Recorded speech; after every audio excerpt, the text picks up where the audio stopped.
Welcome to Brilliant Fools. My name is Adam Green, and this is Mindset Monday.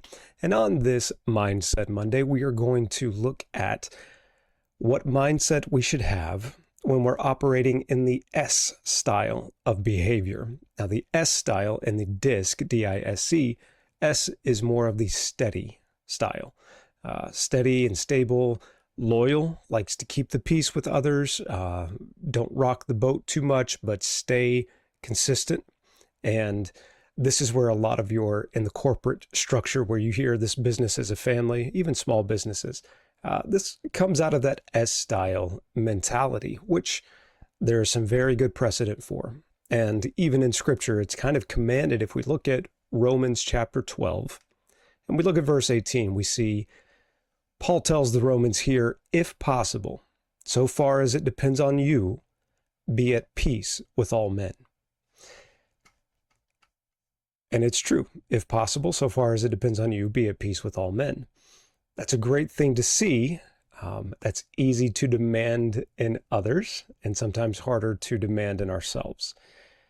And it can be taken a little bit too far sometimes.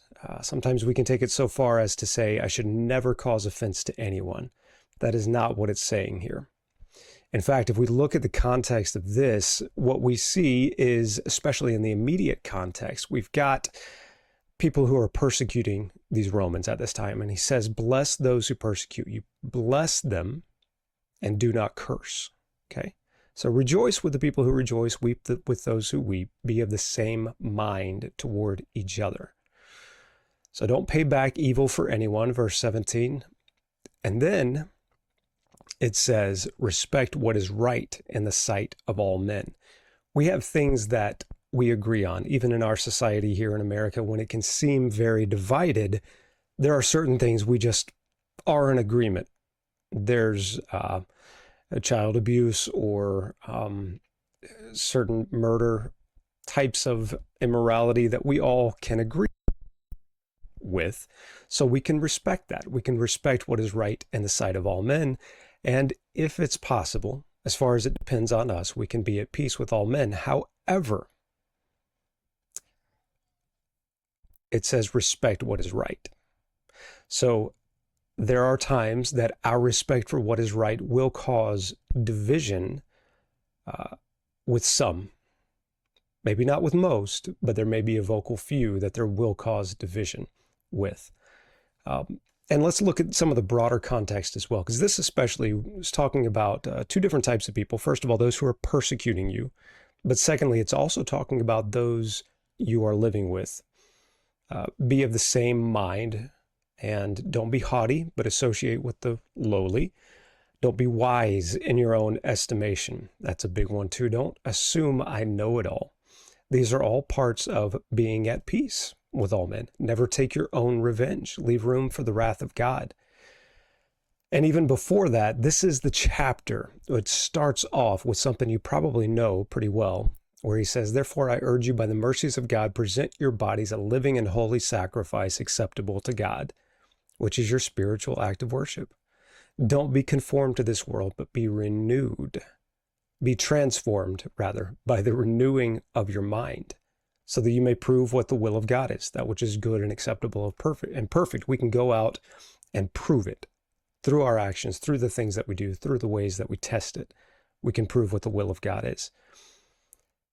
And then he starts talking about not thinking more highly than we ought to think, understanding everybody's been given different gifts, and we're all working together in this. So live peaceably with each other so that we can work together.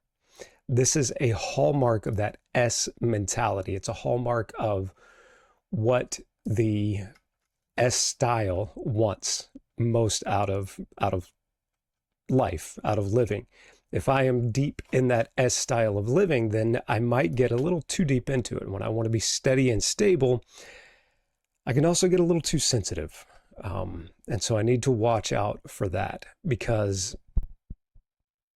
then I might not make it possible for others to live at peace with me if I take offense pretty quickly. If I always find something to be. So as much as it depends on you, live at peace with all men. Live at peace with your enemies, those who persecute you. Live at peace with those who are working with you. How does this apply to our businesses? That's a great question. I'm glad you asked. You have really good questions. How does it apply to our businesses? In the same way that it applies in this context, in the context of the church. We are working together, and different people in the business have different roles. Some people are good at a lot of different things, and that's great. We want to acknowledge that. But at the same time, we don't try to take everything onto ourselves. We're not mad at someone. Don't get mad at the sales guy because he's not good at the detailed numbers, right? Don't get mad at your accountants because they're not good at selling the stuff that's out there. What are they there for? What is their gift? What is their giftedness, and where are they moving forward? Also, even if you're working on your own, don't look at your suppliers as out to get you, your vendors. A me versus the world mentality, that's a losing mentality. And instead, look at them as, hey, this is how I'm getting the tools and things that I need to be able to go out there and serve my customers. Don't look at your customers as trying to be out to get you and pinch every penny. I've seen that mentality as well. It's really living peaceably with others. You never compromise on what's right, but you always esteem other people as worthy of esteem, worthy of being honored, worthy of being respected. It's the adage of always give respect, always earn respect, but never demand respect.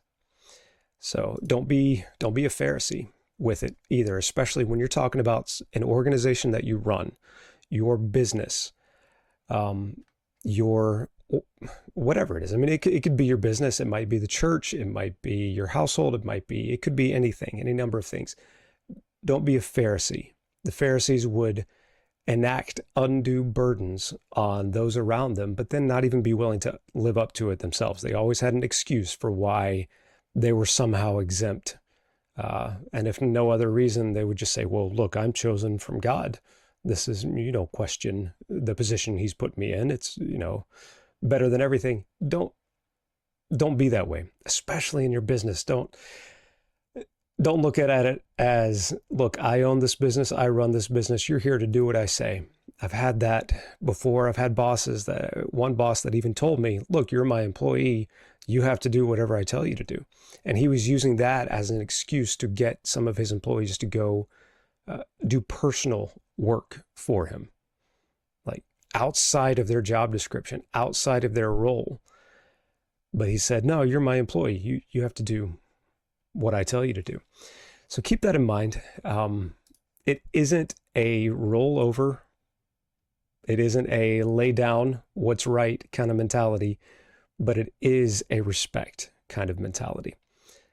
It's a respect and a willingness to do the things you're asking others to do. But as much as is possible, live peaceably with all men. So free from envy, free from cursing others, free from a me versus the world mentality. Live at peace with all men. And you'll see that that's so much of a better way to go. The worry-free, stress-free kind of life. It's kind of nice. I enjoy it. I hope this has been helpful.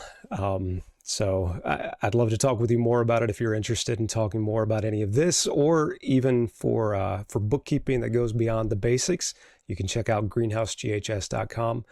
Love to be able to help out with that. It's not just bookkeeping, but there's also counsel that's involved with that, consulting involved with it as well. So hopefully this has been helpful. And until next time, thanks.